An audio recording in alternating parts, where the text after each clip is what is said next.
It's time for a 2-minute timeout with Joe Shuda. The first relief pitcher in Major League history to win the Cy Young Award, Dr. Mike Marshall also held 22 pitching records. Always opinionated, Dr. Marshall leaves no doubt what he thinks about Pete Rose. Well, he went to prison for tax fraud. It had nothing to do with gambling. But when you sign to play baseball, the first thing you learn is you're not allowed to gamble. It's in every clubhouse. You gamble, you're suspended for life. You gamble, you're suspended for life. So he should be suspended for life. He should never come back. But the question of whether or not she's be in the Hall of Fame, I think only the top pitchers in the league should be in the Hall of Fame. Only the top hitters. He wasn't in the top 5 on his own team. Who would you rather face, Joe Morgan or Pete Rose? Pete Rose, Tony Perez or Pete Rose? Pete Rose. You don't want to face Tony Perez. You don't want to face Joe Morgan. You want to face Pete Rose.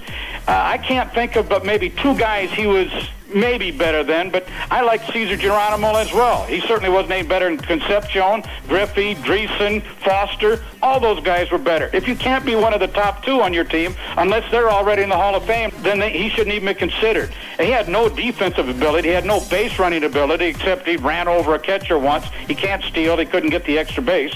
I don't know what all the clamor is about him. He hung around picking up the scraps from everybody wanting to rather pitching to him than pitching to anybody else on the team. Singles hitter, slap, 1 hit with 2 strikes. No, I just never respected his talent. I still don't. I can show you my book where he didn't give me a bit of trouble, and I faced him almost 40 times.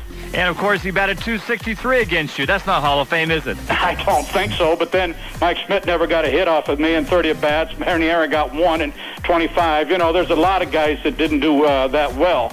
But indeed, I would rather pitch to Pete Rose than face Joe Morgan or whoever they had, or Concepcion, whoever's batting second. I'm Joe Shuda with this 2-minute timeout.